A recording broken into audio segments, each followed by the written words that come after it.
know is that AI goes beyond normal ChatGPT. ChatGPT is an aspect of AI. Yeah, it's just a microcosm of AI. Yeah, the generative AI. So when you talk about AI, we can talk about machine learning, we can talk about natural language processing, we can talk about speech recognition tools like Siri, we can talk about chatbots, we can talk that's natural language processing, we can talk about computer vision, we can talk about uh, expect system. So together, all these together can help us come up with a strategy to control or curb illegal mining in this. So in the process of trying to use AI-driven data to curb illegal mining. Here we want to use machine learning algorithms from different sources. So here we will use tools like what satellite imageries. Here we use tools like drone footages, those geospatial data and sensor networks. These tools will help us because we will gather data. So it will help us to detect patterns and classify land use and predict mining activities. Because at the end of the day, when we use satellite imagery, when we use sensor networks, when we use drone footages, it will help us to collect data. Already, I've told you that AI normally runs or works on data. So without data, there's nothing, you cannot really use AI. So AI can really be effective when you have data you are processing, you use to process it. So all these to satellite imagery, drone footages from different places, geospatial data and sensor network will help us to detect patterns. To detect patterns, will help us to classify land use and predict mining activities. Because with that, we'll get to understand, really understand uh, the state and how illegal mining, or I would say Galamsey, is really going on currently. So the last time I was telling someone that maybe we don't really, or we've not really understood the concept of illegal mining or galamsey. So that's why we are finding it difficult to use these approaches to care. Because we've used soldiers, we've used the military, we've used different people to curb some of these issues, but still we've not really seen any results. But can we go beyond to use technology to see? Because with these technologies, we will be able to use drone footages to capture areas that people are trying to maybe start illegal mining in. You use satellite images to gather data to make predictions, so that in making predictions we can come up with some predictive we can do some predictive analysis that can help us to know what is likely to happen in future. So that's what AI can help us to do. So how can we detect illegal mining? I stated it. So automation of what data analysis. So AI can help us to process large data sets. So these data we will get from satellite images, drone footages from Galamsey areas or Galamsey areas will help us to know the current state of what uh, illegal mining. We can only get this problem solved when we really understand, we really know what is really going on.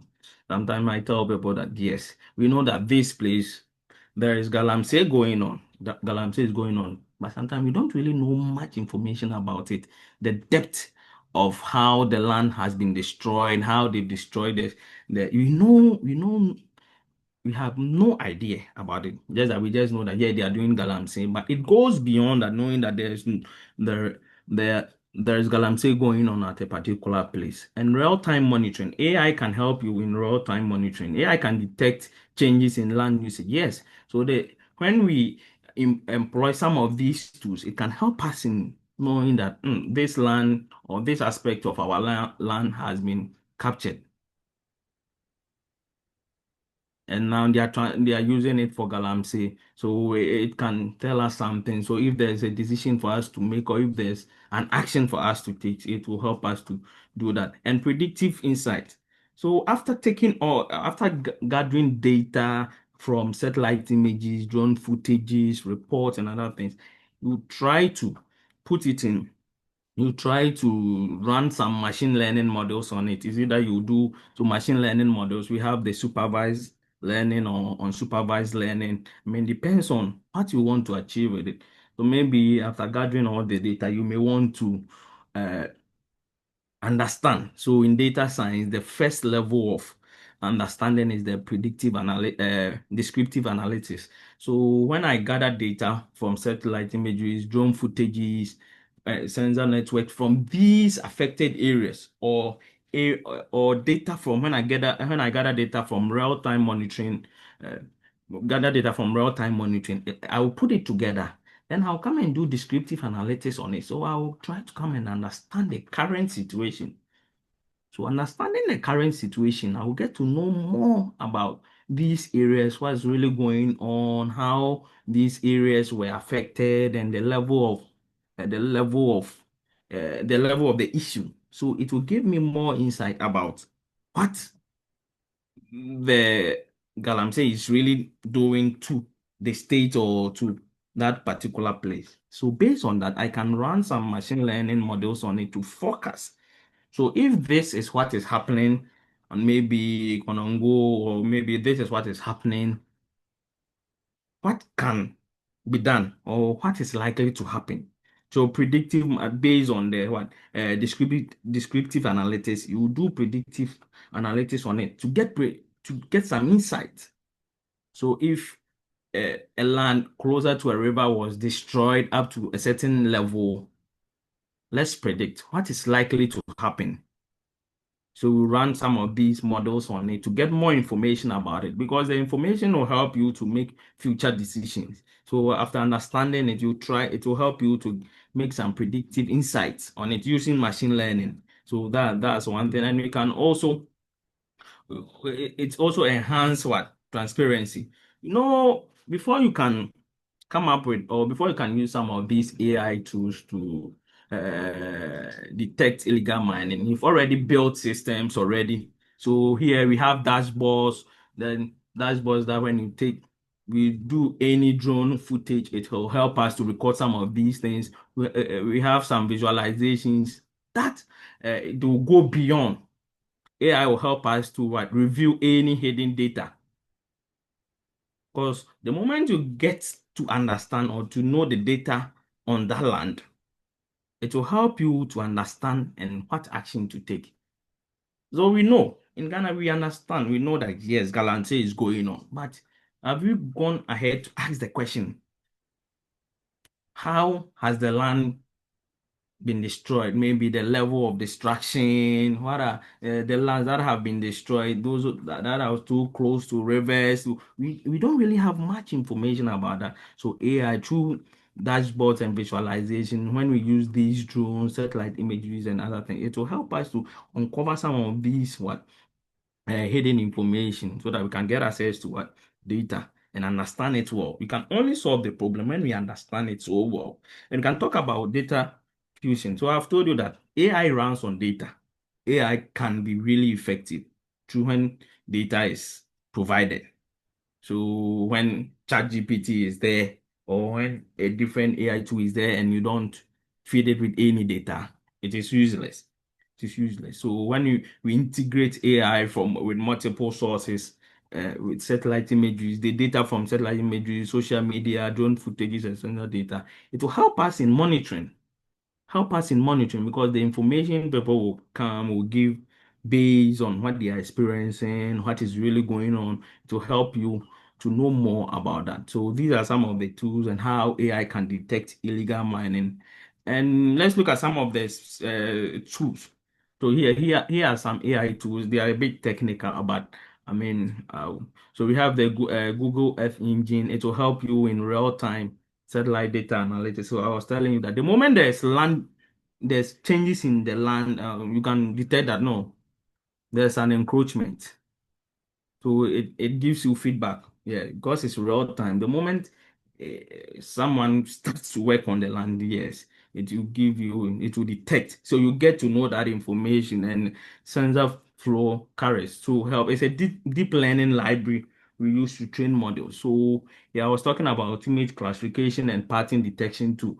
So when we use some of these tools, it will help us on our lands and on our lands and on our water bodies. It will help us to identify a particular pattern, what is really going on, what is really going on. So when we set up some of these things around areas that are like people are likely to encroach in, or people are likely to set up calamity, it will help us to know more about it, because we will identify a particular pattern. So we have the data. We found out that so this is how they start.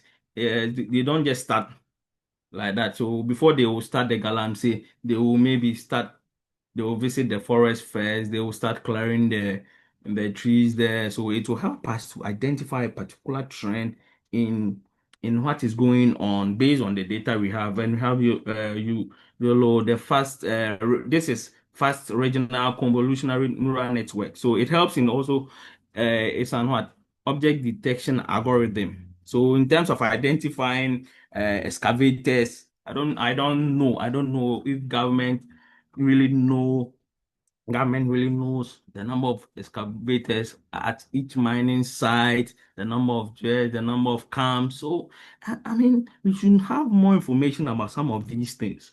You have to AI tool like the fast regional what convolutional neural network will help you to identify some of these things, dredges, camps, and with these drone images will help you.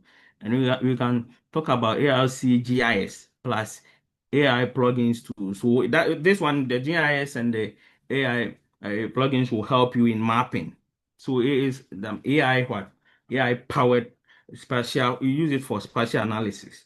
So in terms of heat map creation and hotspot detection, I mean, some places are so prone to Galamsey, so it will help you to identify some of these places.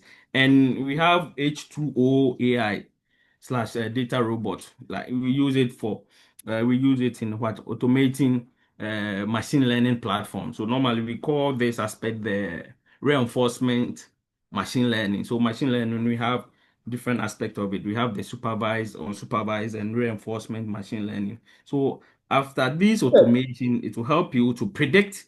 Uh, Joseph, let me interject just 1 minute or one. okay, I see that you're going through a lot of tools. In yeah. fact, my worry listening to you is that what if a Galamsey person is on this call and can use any of these tools to do more Galamsey? Oh, okay, Um, but okay. no, just to stay on this, can you uh, out of this slide or any of the things you experience, um, show us which are the low-hanging tools that we can easily deploy or advocate for government to adapt or adopt it Oh, in the okay. So let me next move on 12 to that. months. In the next It 12 was in months. my next Yeah. slide. So Uh-huh. these are the potential ones. So these are Exactly. the potential ones that we can use AI monitoring portals, by which you have a national dashboard for visualization of real-time mining activities and AI-driven alert. I mean, we should have a dashboard, a portal that we can visualize real-time mining. So the moment there's any encroachment into our forest, we'll be able to detect. And we should also have that Galamsey risk index. So here the predictive heat maps of so the predictive heat map, we use the ARC GIS plus the AI even to do it. So we do it to make predictions so that to identify illegal mining zones. So we use that. So this one we use the AI plus the spatial data to make that prediction to tell government that yes, there's a possibility, it's high possibility that this area there can be illegal mining in the next few days to come based on the data we have. Yeah. And we can also have mining report bot too. So maybe a WhatsApp or a message bot powered. So normally the AI aspect we use is the chatbot. So we can have a chatbot through citizens can report illegal mining activities. This is integrated. We can integrate it with a lot of the database to for AI powered verification. So we can chat with them and send information to them for verification and other aspect. And we can also have AI journalism toolkit. So tools to help journalists to use AI. So tools that we can use it to help investigative journalists to use AI. Example is like the text summarization and facts. Uh, extraction and map visualization. So in our process of trying to curb illegal mining, we should also link AI adoption to investigative journalism. So we should let investigative journalists to understand, to know how some of these tools are being used, so that in their process of work, they will know how to report, they will know how to do their work. So linking AI to investigative journalism will really help in combating illegal mining. And some ethical challenges. So I spoke about data, I spoke about how AI leverage data, but someone will ask, what if the data is not really good? So it becomes an issue. So one concern when it comes to AI, one concern, one ethical concern or challenge is data quality. So imagine I have inaccurate data, satellite imagery, or a poor drone data. It can be misleading, right? Because I'm doing the analysis, I'm doing the analytics based on the data I have, and this data I have, this image I used the drone to take, it wasn't really clear. It didn't really give me any better data, and I tried to make predictions on how I tried to I mean, predict something, it may be misleading. So data quality is key when it comes to challenges and ethical considerations. We can talk about privacy concerns too, and we can talk about privacy concerns because sometimes it becomes an issue. So let's assume that you are in your area and all of a sudden you'll be seeing drones on top of your land. You'll be seeing drones on top of your buildings. It will raise some concerns. So that's what the I think the minority leader was talking about. Says that anytime he was seeing drones on his property, so it deals with privacy concerns. Here we are advising drone usage to fight or to combat AI. You should also think about some privacy concerns too. So yes, the use of drones will cause some privacy concerns, and we can also talk about one issue: bias in AI models. Because one thing you should know is that these models mostly were not trained using Ghanaian data or African data. So sometimes it can be very, very biased, can be very, very biased, can be very, very biased. And one major issue is what? The cost and infrastructure. Trust me. Yeah, we can talk about it. We can talk about it like something that is really easy, but it's not really easy at all when you are trying to set up some of these tools, when we are trying to employ some of these tools to curb illegal mining, the cost of it, the expertise, how to even, you need to train people, you need to acquire equipment. So it's really, really, really, really costly, cost intensive. So when it happens like that, people tend not to even adopt AI in curbing some of these menace. And when we rely on AI too much, too becomes an issue. It becomes an issue. Sometimes, if you want to use AI to solve an issue, one thing is that most of these Galamsey areas are not really in the urban areas like that. They are in local areas, I mean, cottages and co. So, I mean, sometimes trying to use AI, you have to think about that. Will the people there understand what you are trying to do? You go there, you tell them that we are trying to create an AI, we are trying to create a chatbot that you can use it to report to government that the moment you see people encroaching in this forest because you are not here, so we are setting some real time monitoring. Try to report to us so that we can do something. Would they be able to do that? You have to. I mean, it becomes a concern. So you should think about some of these things. So the local knowledge and community engagement. Yes. So we can these are some of the challenges. These are some of the challenges.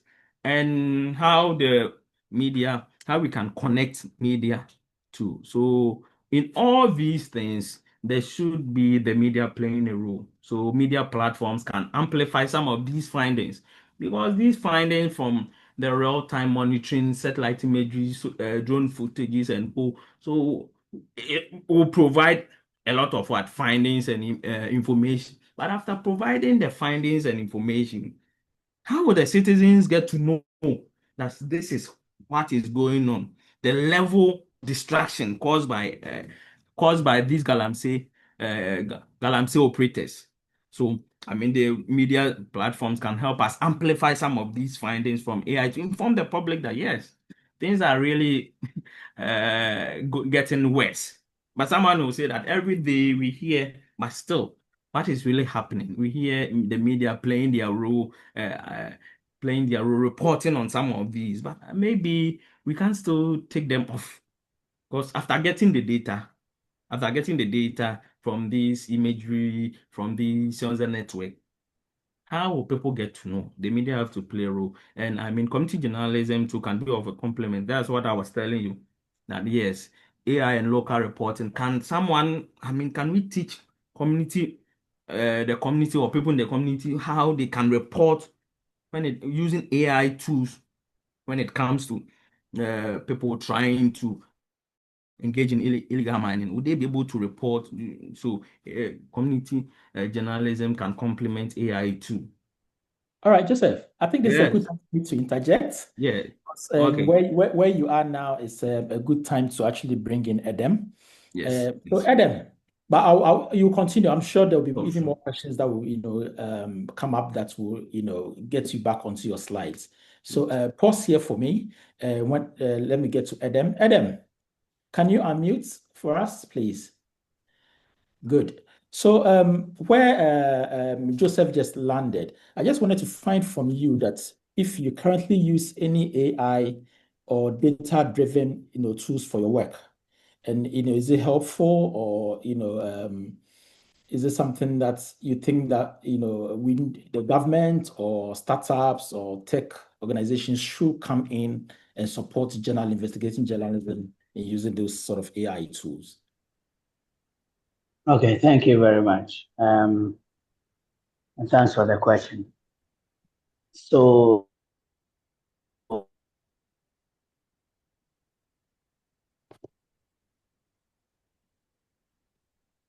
Hello, Adam.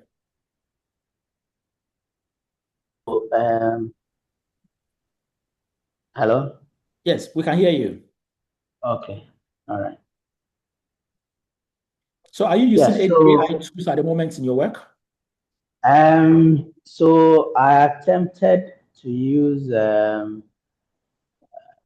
some like a year ago, and because of the capital involved and the technology involved, I stopped on the way. Actually, I was going to use the drones to feed into an AI app, whereby once the drone takes the image, it goes straight to like a platform or a dashboard that Joseph spoke about. So it goes into a dashboard, and anyone with a link is able to see where illegal mining is taking place, where illegal logging is taking place, and where river pollution is happening. But because of the cost to build the AI platform, I abandoned it. So Okay. currently, I use only the drone. I use only the drone for now to take the images. Okay. Okay. Cool stuff. Yeah. So Joseph actually painted a very, detailed and insightful picture about what tech tools are available and what we can do and what we cannot do.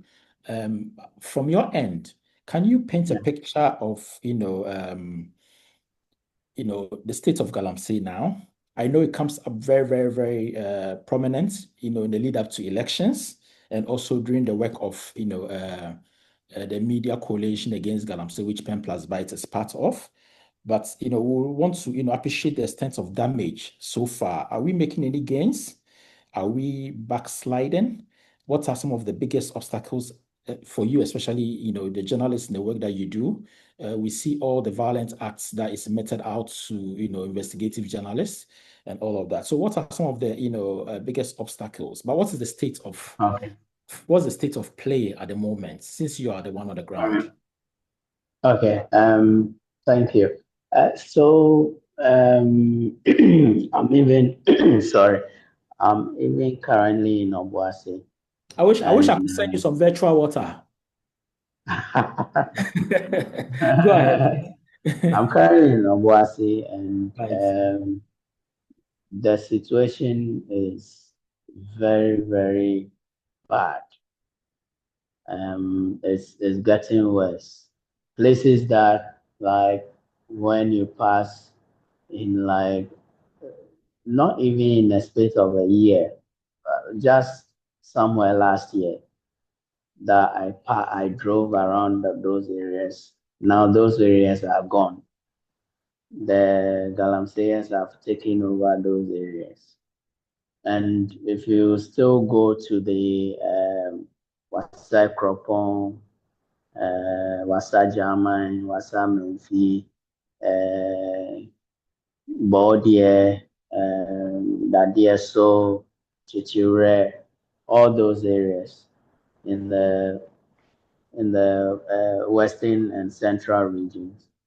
The situations have become so severe When you that say if severe, when you say severe and gone, the places are gone. What do you mean?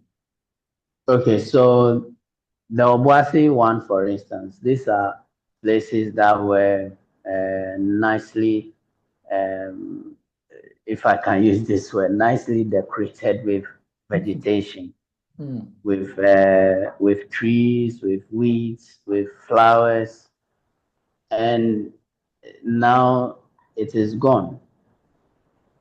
All these vegetative cover have been taken away. There are some places that had huge palm plantations.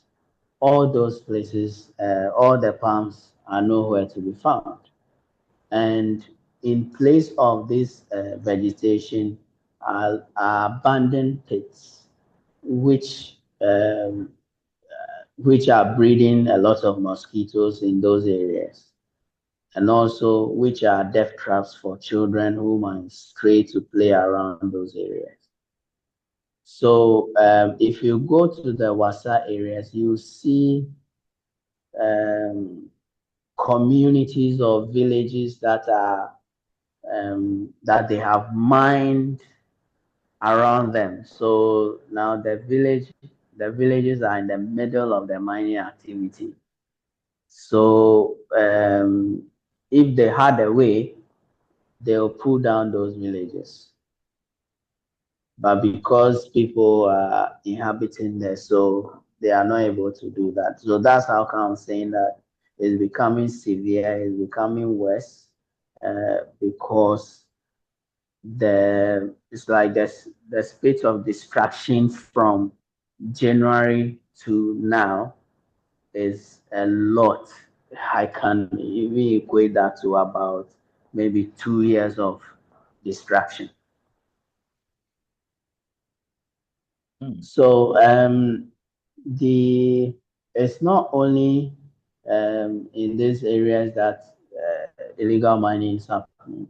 If you drive on the Kumasi Sunyani Road, you see that there are a lot of illegal mining activities that are coming up on that road as well.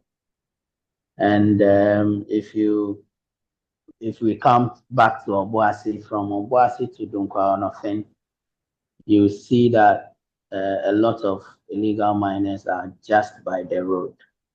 I'm even surprised that they've not mined the road because they've just come close to the road. Yeah, you asked about um, the obstacles. For us journalists, there are a lot of obstacles that we face um, when we come when we do such investigations or such dangerous reportage. Um, so I've faced a lot of threats from some of these miners, and also from some political foot soldiers, I may say, because I don't know if people have observed that um, since 2013, I've been releasing videos and pictures of illegal mining activities in Ghana, and it's across Ghana, all the places that mining takes place. And I did a lot also in 2024. And when after elections, a lot of people were saying that I was doing it for the NDC because probably my brother has been made the Deputy Attorney General. So there were a lot of people are thinking that I was doing it because of my brother or because I like the NDC. So I was against the MPP. But that's not the case. For me, I always say I don't support any party. If you are doing the right thing, I'll speak about it. If you are doing the wrong thing, I'll speak about it. And that's me. And I've been an environmentalist since I was in SS. At the SS level, I was the Green F president. So I've been fighting environmental ills from SS level. So there's nothing that will now make me to say I'm supporting this party. So when something is wrong about the environment, I will not say it. So it's based on this threat that my wife asked me to stop the Galamsey works because she's scared for my life. And there was a time I went on the field with her and we were nearly beaten. So she said I shouldn't do it again. So that's how come, if people might have realized, for some time now, I've not been posting any images yet. But then I sit down and I say, why should I let only Erastus be the fighter? So I'll be coming back to assist Erastus and all the other people that are fighting the menace. So the threats are there. There are threats of even some of the Galamseyers attempting to gun down your drone. There are threats of if you go closer to them, they catching you up and beating you up. And then there are threats of when you publish the work, some of them manage to get your number, your phone number, and they call you to threaten you that if you don't pull the story down, and we catch you, this is what we'll do to you and all that. So there are a lot of threats and obstacles. And then for me, coming from a freelance background, it's more difficult for me because mostly, let me say, about 80% of my work is funded by myself. So sometimes you don't have funds to move. So it becomes an obstacle for you to go and get real-time data for publication. So these are, the few obstacles that hinder the work of us who are fighting the illegal menace in Ghana. And also there are, so when MPhil was in power. So Edem, before you move on, there was something that you mentioned, the risk, the threats, self-financing. These are, huge costs to you as a person and also to all the media people working in the space. From what we see, that Galamsey is still persistent. We are still losing, a lot to Galamsey. So obviously, all your work, your output, it's not, you don't get the needed response or the response from the duty bearer does not commensurate with all the risk and the cost to you. What motivates you? That's my first question. The second one is that will it be better for you if you can leverage on technology, AI, sit in the comfort of your home and do all this work without incurring this level of personal risk and cost? How would that pan out for you? Okay, thank you. Yeah. All right. So with the motivation, it's always come from a phrase that I always keep in mind, that I am 100 years war fighter.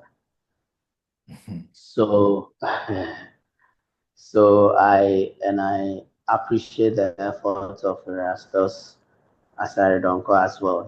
He has joined the 100 years war fighters. And so for us, if we see an evil, we want to fight it until that evil is gone and it becomes good for all humanity. We have, since I started, I always want to make sure that governments take action against it, especially the illegal mining directly on water bodies. That's how come I released the Trading Ghana's Water for Gold in 2013. And those days, it was some few rivers that were attacked by the illegal miners, but nothing has been done until today that we are seeing that almost all the big rivers that we have have been heavily polluted by illegal miners. With the issue of AI, I think for us journalists in the field, it will be a bit more difficult and more costly when we engage AI, because if you use the Google images, you are not able to see real time activity or live activity.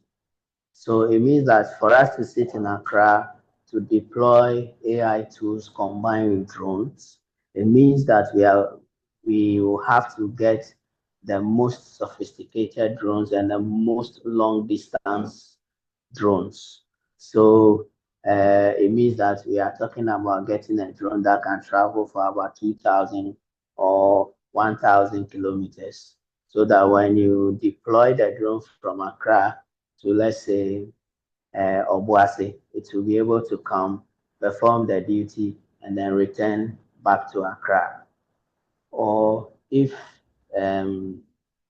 or the other way is that we will have to deploy the drones from close by areas, like how Zipline does it,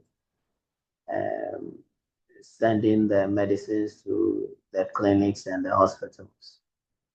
So it means we have to do that, and that will involve a lot of money. Yeah. So.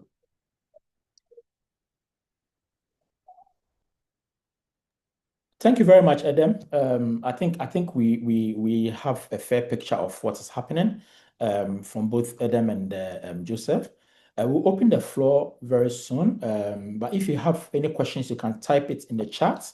But before we open the floor, Joseph, I would like to come back to you. You've heard from Edem on the challenges of deploying tech. Because I would have loved that we can sit in the comfort of our offices, our homes, and then see even live images of what is happening in our forest and on our water bodies, either using activating satellites, drones, or what other AI tools that we can use to be able to reduce the risk that our media people and our environmental activists face when they try to expose what is going on. Is there any tool, quick solution? What is doable? A combination of AI, tech, and human interface is available for us, Joseph, and then we'll open the floor. Okay, thank you very much. So, hmm. Wait, so first, I identified in my presentation that one of the major challenge uh, is cost. So I'm even happy my brother spoke about it, that cost. So cost, even aside the cost alone, sometimes we think about the expertise. Would we get people with the technical know-how to operate some of these things? But sometimes I was having a conversation with one of our people, and I was telling them that can't we have a portal or a platform that, or a chatbot. A chatbot we can try that we can report. We can take pictures or try to send a location of some of these illegal mining sites. But aside that, who are we going to tell them to do that? These local people. But are these local people also ready? Because what you know is that these local people, they do the Galamsey the most. They go there, they get a lot of money. So are they willing to take pictures or uh, share with us information about sites, Galamsey sites, as also an issue. And aside that, how will we even train them? It also becomes an issue. So I was telling him that the best way could have been maybe trying to locate chatbots, I'm saying chatbots, Galamsey sites. With the introduction of chatbot, I think that one, or building a national portal that we can try to connect some of these areas to and report onto it would have been better. But still, it comes to the human aspect. Those who will be involved in the strategy we will try to implement, are they willing to do that? And I don't think we'll get a lot of people trying to go on that tangent that I'm in this area. I'm in this area. I'm trying to report any Galamsey site. The Galamsey site I visit to go and work, and I get some monies being paid to me, and I use these monies to take care of myself. Would I report it to government? Because government has set up a portal. And the moment I take a picture and I upload it on the portal, would there be any form of reward for me after government verifying and knowing that these are some of the people involved? And if I have any information, so it cut both ways. But I was thinking that maybe the real-time monitoring sometime will help. But that one too is so expensive. So expensive in deploying some of these Google Earth engine. So expensive. Because that one, it will help you. The moment you deploy some of these things, the moment you see changes in the land, it will detect it. And you know that with this aspect of the land, someone is trying to encroach into the land, or this our forest. So we'll get the feedback so early so that we can even try to work on it. But one was always telling me that who is saying that in most cases they are not aware that people are illegal miners are trying to enter into some of our forests. They know some of these people because each and every day they see excavators moving around. That's why I was asking. So, is government aware of the number of excavators at each mining site, the number of dredges? We don't, it seems that the Galamsey fight, the main issue is that we don't really have much information about it.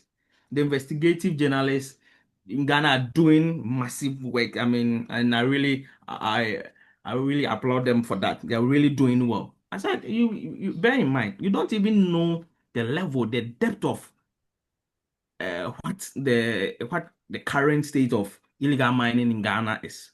Maybe we are talking about, we've identified a site at maybe Sehi or maybe Konongo. We just know that yes, they are doing Galamsey here, but in terms of the pit, how the land has been destroyed, much information we don't know. And the only way we can get to know about some of these is when we try to invest more and deploy some of these AI tools that can record quickly. And that if you are trying to use human effort to solve it, we'll try to enter the bush. And because you don't really know more, so the last time I was telling them that with me, training someone in Accra to go and fight Galamsey in maybe Konongo or Sehui. I mean, Accra, you don't know the bush or you don't know the site more than the people engaging in that activity. So if you train people here and you deploy them to fight Galamsey, sometimes I see it as not really effective. Because how? Because the moment you start chasing them, they know where these dredges and these pits are because they dug them. So they know where they can take you through and they can get you. So I don't see deploying some of these strategies as effective. But when you're able to deploy some AI tools, but here in the case the cost of it and the expertise of it. So it becomes a challenge. It becomes a challenge. Yeah. So the cheapest way we can go about is maybe trying to report, and that's at least. I mean, building a platform for that won't really cost that much. But trying to integrate some of these top sensor flow for computer vision, trying to detect images. After detecting images, how would you even know? We need experts when it comes to building deep learning libraries. You need experts because deep learning is advanced learning of what machine learning. So you need experts to understand how they can use some of these uh, algorithms, and we use them in, maybe if you are using them in Python, how many of us can even use it to do some of these works, right? And let's assume that we are using a regional convolutional neural networks. We just want to use it to detect or identify our excavators, dredges, and co. If we employ some of these tools, how many experts are willing or do we have? I mean, let's count about 10 or 20 people who can even use drones to take proper images. So the expertise and some of these issues come to play. But what I always say is that the cheapest, to me, the easiest way is like maybe establishing a portal. Like what I was suggesting, establishing a portal we can report. But with that one, don't we have information about it already? So that's what I've been thinking about. Thank you, sir. So, Joseph, I will stay with you. I have a question in the chat that's asking about the Galamseyers collaborating with chiefs, forestry workers, and how do we deal with it? Are we going to use AI-driven tools to solve it? What if they are also aware of this real-time platform that you speak about, and they know that the focus is on their area, their community? Wouldn't they pack their tools, go in, wait till when your resources run out, and then they come back into the bush? How do we solve it? Yeah, How are yes. we able to sustain it? Okay, thank you very much, sir. One thing about our country is that, I mean, I always say that most issues or a lot of issues we face here are normally orchestrated by social engineering factors. So a group of people come together to orchestrate it. Yes. And now the last time I was telling someone that, yeah, the Galamsey, we know those who are doing the Galamsey, we know them. I mean, the community members, they can start from the top hierarchy, the chiefs. They know them. They can point to them. They know that this excavator entered this site on this day. Those local areas, they can give you more information about that. Because they know more information about it, but they are not willing to give us that information. So if you are trying to use some of these real-time monitoring satellites and go, then it shows that we should always think about what sustainability, how we can sustain it. And here we are in Ghana that we've never started anything and we finished, right? So you start and 1 or 2 way the thing is going on well, and boom, some political ideas will come and will come and distort everything, and so we will put it on hold. Yes, we will put it on hold, and they will move, and they will come back the moment they see that yes, we are not able to continue with what we started. So if we want to start deploying some of these tools, then we should assess ourselves as a country. We should assess ourselves as institutions ready to fight Galamsey. Other than that, you will always start something and we will not finish. And the moment you start, you will get people running away from site. At least when I remember when they started some of these Galamsey operations, it got to a time, River Pride and Co. We saw that they, especially Brim, we saw that yes, we are getting the natural color of rivers we have in Ghana. But we didn't know what happened. Some few days, months, boom, it has changed again. That's it. Our country here, we start things and we are not able to finish. And when it comes to technology, it becomes so difficult if you don't have the zeal.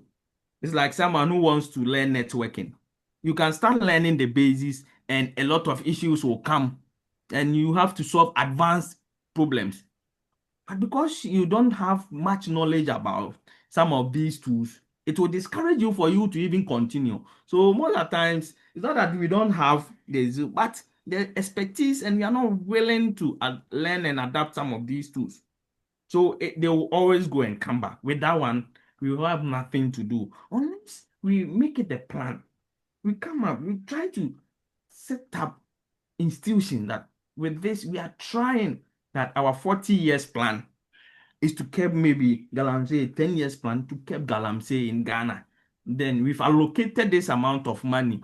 We've done our forecast. We know that maybe deploying a Google Earth engine will cost us this, that, and that. So we will do the cost analysis. We will know that if we want to deploy them for 2 years, this is what will cost us. So if this is what it will cost us, we are doing for 10 years. These are the AI tools. These are the expertise we will need. So we get the proper budget to fund some of these things so that we can have a sustainable way of using AI to curb it. Otherwise, we will start something. Yes, it will go on well. They will move from the site. We will try to recover our lands, and later we realize that we are not using it again. And the moment they will notice that we are not using it again, they will come back to the site. Yeah, because with them, what they need is the good. They don't care about the land being destroyed. That's why people will give out their cocoa farms, and they will tell you that the land belongs to them. They don't even understand land ownership in Ghana. They'll tell you that the land belongs to them, so you can't tell them what to do. They'll give it to them to do the Galamsey. Right now, we are even fighting Galamsey. Even like let's pretend to go out there and speak with maybe 5 to 10 people. If you tell them that, oh, we've identified gold on your land, this is our machine, and we want to buy your land this at this X amount, we want to use it for Galamsey, they will sell it to us. It's not that they don't know that we are fighting against Galamsey. All that we think about from maybe a different aspect is how we can get money to satisfy our needs. And someone too will also provide that money and take it and destroy the land. So if you are not willing to sustain the usage of AI, then we don't have to even start. Because one way or the other, we will get distracted, we will get frustrated, because these are tools that will not always give you the expected results. You may have to try to add on, learn new things to sustain it. So if you are not ready, then it will become a very difficult thing to do when it comes to using AI technologies in curbing Galamsey, because it's not easy. It's not Thank easy. you. Thank you, Joe. So we Thank have you. another question, which actually I think I'm sure is on the lips of many people, is that one thing is exposing the ills, which we do all the time. The media houses always throw sunshine on all the ills that is happening to our farmlands, the river bodies, forests, what have you. Then there's another thing about taking practical steps to deal with it. So what should be done? How do we, make sure that the DTBR government shows more commitment? First was we asking for states declaring a state of emergency. We've been asking for it for so many times, it's never happened. How do we get them, to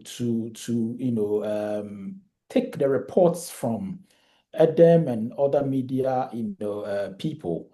How do we get them to use whatever outputs, whatever exposure or data that we have, to use it to basically, declare a state of emergency for the, rivers to recover? Or can we even leverage, how do we involve other civil society organizations like the organized labor to lead the fight? We saw how the organized labor, played a significant role the last time, they rose up demanding for, one thing or the other. How do we get them engaged? So Edem, I'll come to you and basically, how do you use your reports to get government to act on it? And then the next one is, which you are free to comment on, is the EPA boss, whom we were expecting to join us but could not make it. Recently said that all she needs is helicopters. She needs 5 helicopters and some guns, and she will end Galamsey within 2 weeks. Is that feasible? How is that sustainable? So, Edem, I'll start with you on this. I know I've asked, it's a bit of a loaded question, but you can take it, and then Joseph will also take a bit. Yeah, go ahead. All right. Okay. So let me start with the EPA boss. I think what she said was, for me, accurate, because I've always been telling people since I started the Galamsey fight that the only thing that will let them stop is to shoot them, because we can't have just a few people polluting a whole river systems where millions depend on those river systems to survive, in terms of household usage, in terms of irrigation, in terms of animal husbandry. So if the state will be able to do that for her, I'm sure she will be able to end it, because when few of them are shot, I'm not sure they will come back on the rivers to mine again. But it's like it's free for all now, so everyone is taking a bite. So I think what she said, I support it. Somebody will say, I support it with 100 bags of cement. Yes, the other thing is, the reports that we do, they are all intended for the government or whoever is in charge of making sure that we have safe water, we have safe environment, um, we have protected forests. See the reports and take action. But over the years, we've seen that it is not happening. I've done quite a number of reports, at least if not at all, every year since 2013. I released a video on illegal mining, but nothing has been done seriously to put an end to it. My colleague Erastus has done a lot, but still nothing has been done to put a stop to it. City FM also at a point joined the campaign, but nothing has been done.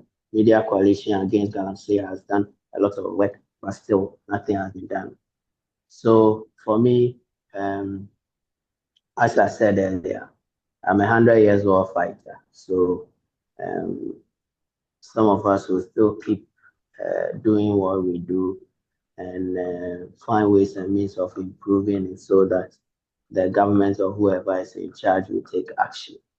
I think it was one of my photos or images that sparked the then government in 2017 to ban illegal and small scale mining. But even that 2017, even though the illegal small scale mining and illegal mining was banned, illegal mining was still happening. And the other thing too is some of us, because we are also freelance journalists, our reports don't actually get to those in authority quickly, unlike those who are working with the main media houses. And that's also another challenge for freelancers. But I think if all the platforms are able to pick what we do, then it will get to the government officials as early as possible. And that was also why I was trying to build the AI app supported by the drone, so that once the drone goes and takes the image, it comes onto a platform, the location is given to the image. And then if government wants to take action, they take action immediately. Because we have the district assembly, so it's just a phone call away. So if it's happening at MPhil Central, the minister for local government can just make a call to that place, and then they'll deploy security officers to the exact site that the activity is happening. I think that will help.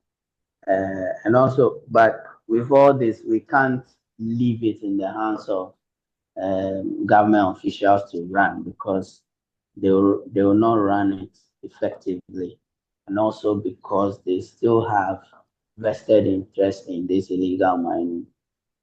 There's no government in Ghana that will not say they do not have vested interest in illegal mining. They do.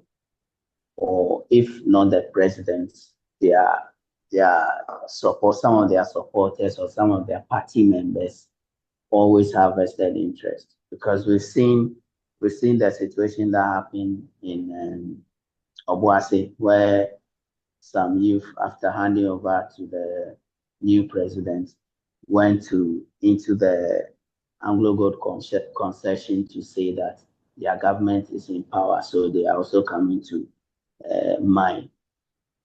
So these interests are always there, and it is one reason why we are finding it difficult to fight the menace, because politicians are involved.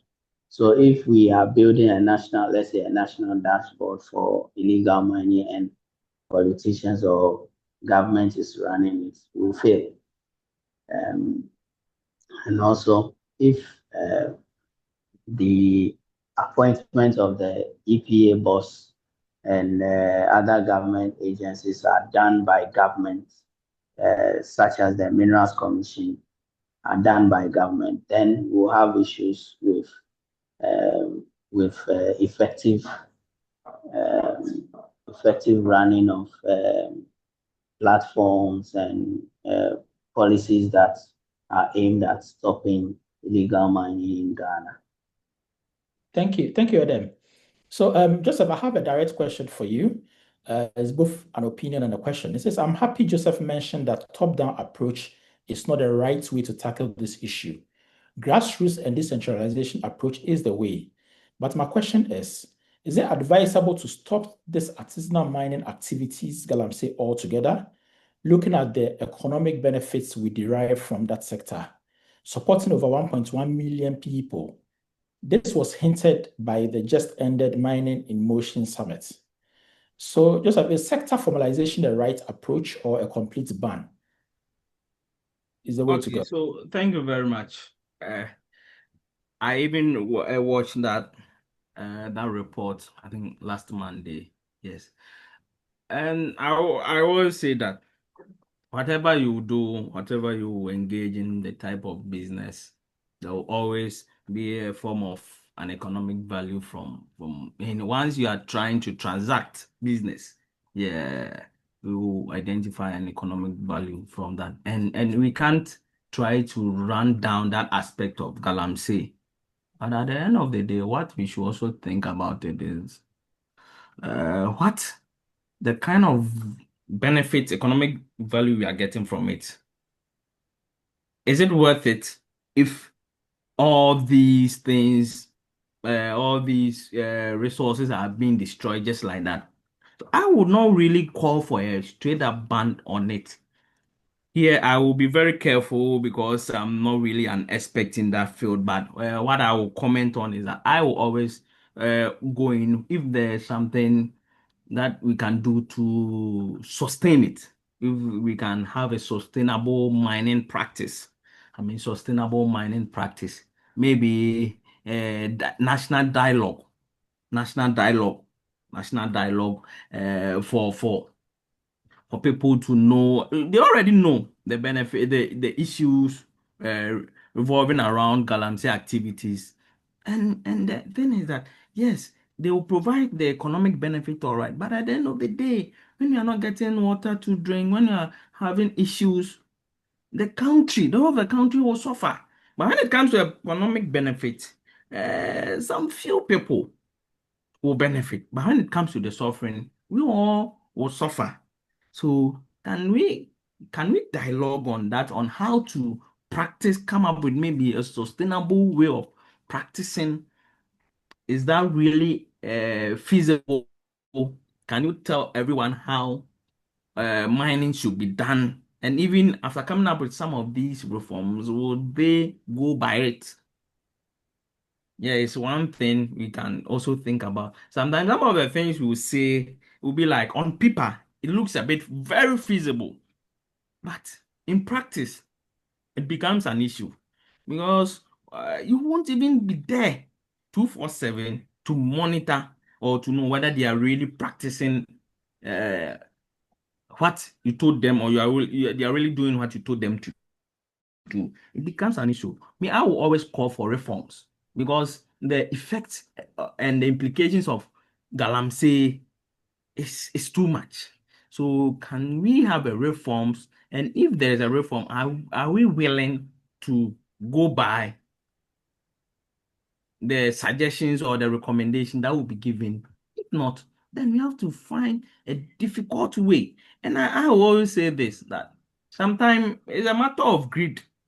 It's not just about economic benefit. It's a matter of greed on some aspect of us. So if our father, I'm just citing a scenario here, our father dies and gives us a land or gives us a house, and we are maintaining the house. So the house here is like Ghana.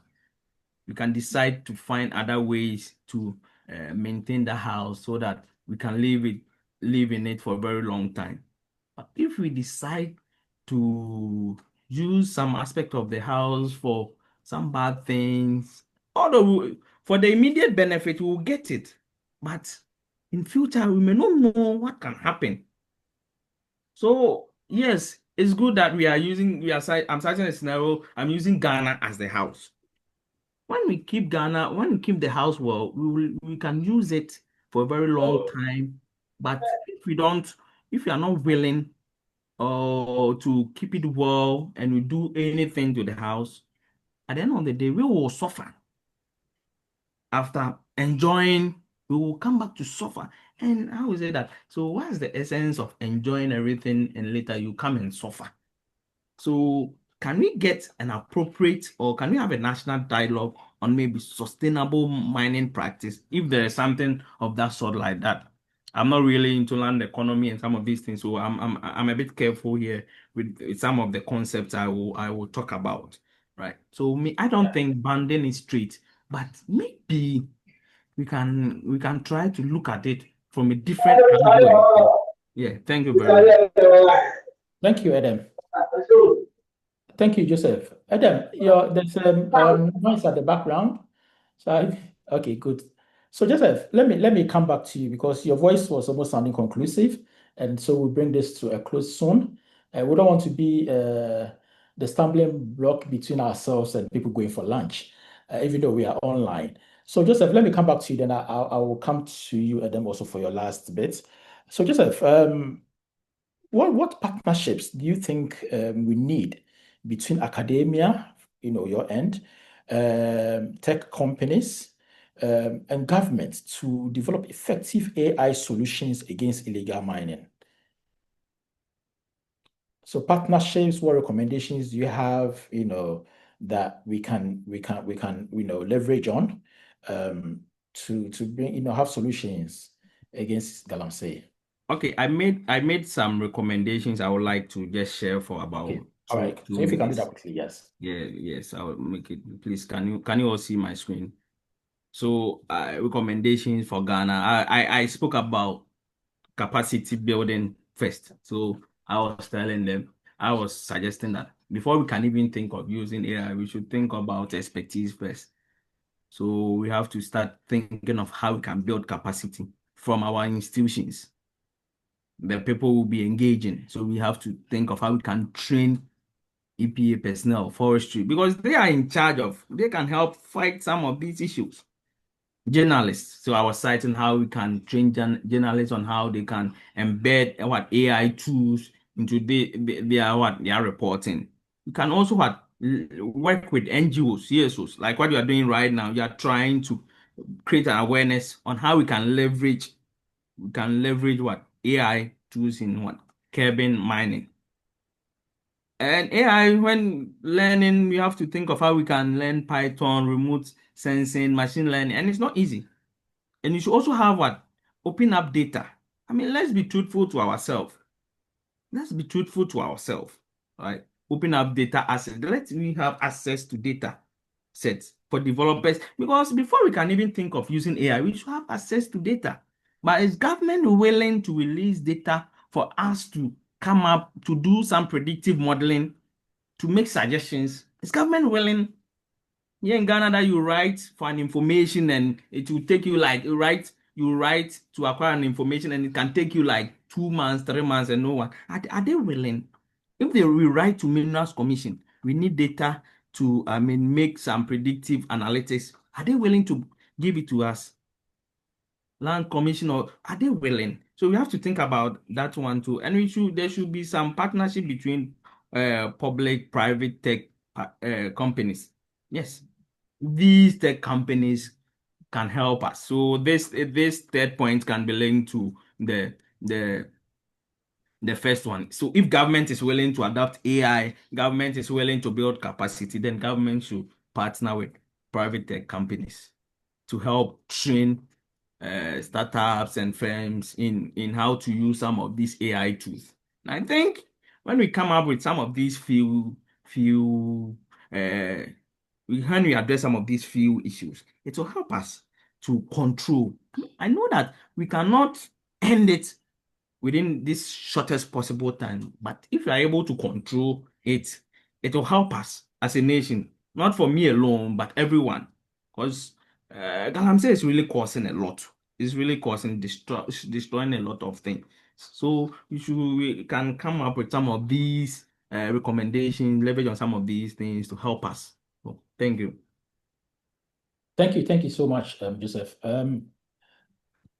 I was wrapping up, but I had some very practical questions in there. So, Edem, I would like that to, would like you to answer that to tie into your conclusion. So, Edem, one of the key questions that has come up is that what has been the progress of all your work that you've been doing? I mean, and so what? I mean, we've done all this media coverage, investigative pieces. What has come of it? What, our advocacy, what has that, what have the duty bearers done about that? And then also, what can individuals, ordinary citizens, what can they do? How can they, add to the concerted advocacy that is going on? Individuals and then also non-mining communities who are, being impacted by mining activities elsewhere. So there's a question about, the River Yensu in the Agona West Municipal, where there's no mining happening, but the Yensu is polluted, so their source of water is gone. How can those sort of communities who are not primarily involved in Galamsey but are suffering the effects of it, how can they be involved in all this advocacy work? And then you can conclude on what sort of partnerships journalists need or the media need to basically collaborate and effectively, end Galamsey. So Edem, over to you. Okay, thank you very much.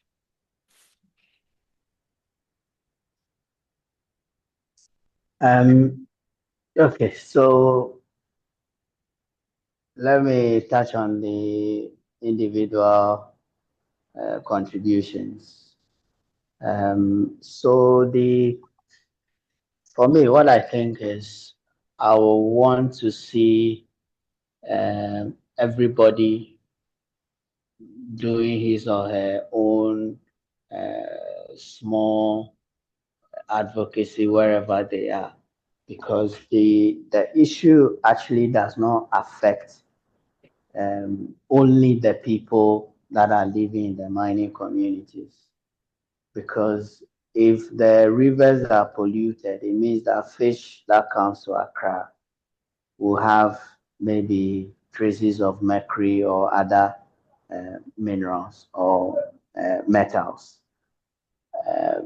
When rivers that have been polluted are used to irrigate crops, and those crops find their way to Accra, Kumasi, Tamale, Takoradi, and you eat it, you have traces of mercury going into your body.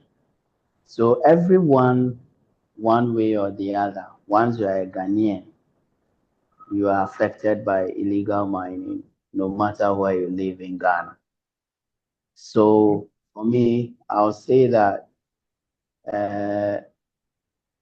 we can use citizen journalism, or what I call individual journalism. So in this case, everybody is a journalist. So when you see an illegality happening somewhere, you quickly inform the authorities. But then that's where also the problem lies, because mostly the authorities are aware of these happenings in the mining communities. But then that doesn't mean that when we see them, we should not talk or we shouldn't say anything. And I also think that the fight should not be left, the main fight should not be left for only some few journalists to do, or only some few investigative journalists to do. I think all journalists who are interested in environmental issues should come on board. It's a bit risky, but I think the more journalists we have who are reporting on it, let's say every week, I'm sure the government will sit up to do something about it. Yeah. Then the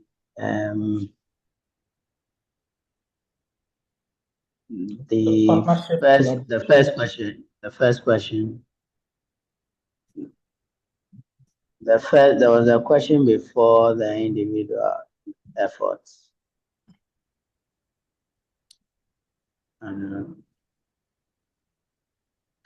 Okay. So it was about advocacy, but I think you touched on it. Whether all the work that we've done, the advocacy that we've done, what has been the well, for our rivers are still looking like a Milo. Yes. I don't think there has been an impact. Since I started in 2013, I don't think there has been an impact so far, because if there has been an impact, we would have seen the reduction in illegal mining, but we are rather seeing an increase in illegal mining. So no. How do we move the needle? How do we make a change on the ground? Do you call for the ban?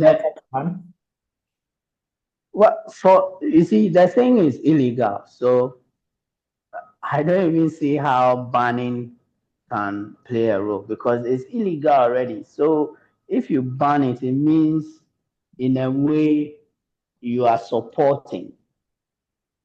So you have to eliminate and not ban. And it's the elimination that we are all trying to wrap our heads around, to see how best this elimination can happen. Because if you ban it, still people go overnight into the bushes, into the forest, on the rivers to mine in the night. So by elimination, you mean by regularizing it, legalizing Yeah, it? I also not say that we should legalize it, because small scale mining is a preserve for Ghanaians already. So if you want to mine, go for the license. And I think the licensing That's what I meant. regime. That's what I meant by legalizing. So you go through the legal process, but you can still mine without banning it. Yes. Cool. So the licensing regime has an issue, so which has to be tackled by whichever government it is, so that if people bring their documents to get a license to mine, it shouldn't delay, and they shouldn't be asking them to pay huge sums of money before they give them the licenses. And that is what is happening. And that is why some of them will say that, no, I won't go for the license, but I'll go and mine. I have one of my classmates who is doing illegal mining. And he tells me that he will never go for a license because he attempted it and he never got it. And the amount they were quoting for him to pay before he gets the license was too much for him to bear. So it will be a bit hard, but the government will have to rather sit up and ensure that the regularization happens. That is the only way that will make a headway, whereby we know that, okay, we've given concession B to Mensah, we've given A to Edem. So and you have a license to back it. So when we come and you are mining unsustainably, we know that this concession belongs to this person, so that person will be held accountable.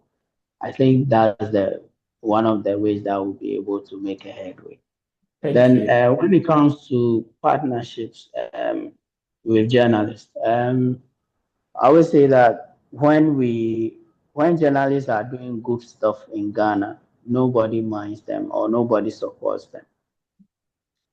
It is when journalists are doing maybe something that requires, like entertainment journalists, they get a lot of support. And but when journalists are risking their lives and things to do social work, they hardly get support. You write to NGOs and they'll never mind you. I have a film on Etua Forest, which I want to release. I've been writing to NGOs, but none of them is paying attention or showing interest in supporting the release of the film. I've done the production and everything already.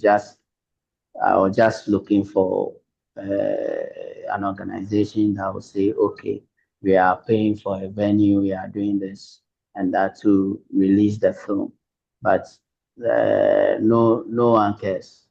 And sometimes I also don't know whether it is because uh, most of the agencies don't want to fall into the bad books of the government, so that's why they don't seem to be supporting things like that. So yeah, but the partnership for journalists, we always need partnership to do more work. For instance, I've been using my own money to do these works. So if I get a partnership from an organization, an NGO, it will help. It will go a long way to help to do more of the investigations. Like the app that I was building and I've abandoned. If I could get more support from individuals and even organizations, it will be able to build the app, and also we'll be able to get sophisticated drones to deploy, to take images, both video and pictures, and then transmit to the app platform where anybody that is concerned or anybody that is on the app platform is able to see what is happening in real time. Thank you. Thank you so much, Edem. I mean, we are, I think the whole nation is grateful to the work that, people like you and the media is doing. We thank you for your Thank passion, you. your commitment, in carrying on this. Only God knows what motivates you, beyond, seeing that we can reverse all of these damages to our environment. So, I mean, keep up the good work. We definitely will find a way of, rallying support and collaborating with you. Thank you also, Joseph, for the insights and exposing us to all these tools that are available. I really hope that we can have some more conversation on how we can recommend some of these tools that we can add to the helicopters and the guns so that we can have a system so that we can have a sustainable, fight against Galamsey, and then also find ways of reviving our campaign, which has gone down a bit now because we don't hear about the media against Galamsey so much. Agitating the trades union and civil society. And we hope that, conversations like this will, keep the topic, in front of everybody, and then we can pursue it even further. For us, our next step is, basically to push for real-time data sharing between agencies and communities. Hopefully we can deploy AI, not just in the labs as we are having or in the offices and the classroom, but have AI, on the front lines of fight against Galamsey. And of course, we need to rally around, all of us to amplify, journalism that holds actors to account, and then also protect those who report as well. So I mean, this is a call to act, not later, but now. And we hope that we can have more, conversations around Galamsey in our, webinar series going forward. So thank you all once again, especially to our speakers and also to all our participants. I mean, thank you so much for your time. We are almost close to 2 hours. The conversation was sweetening everybody, so we were not ending. But I'm grateful. Pen Plus Byte is grateful for this conversation. So thank you very much. We bring our webinar to a close here. Thank you. Thank you.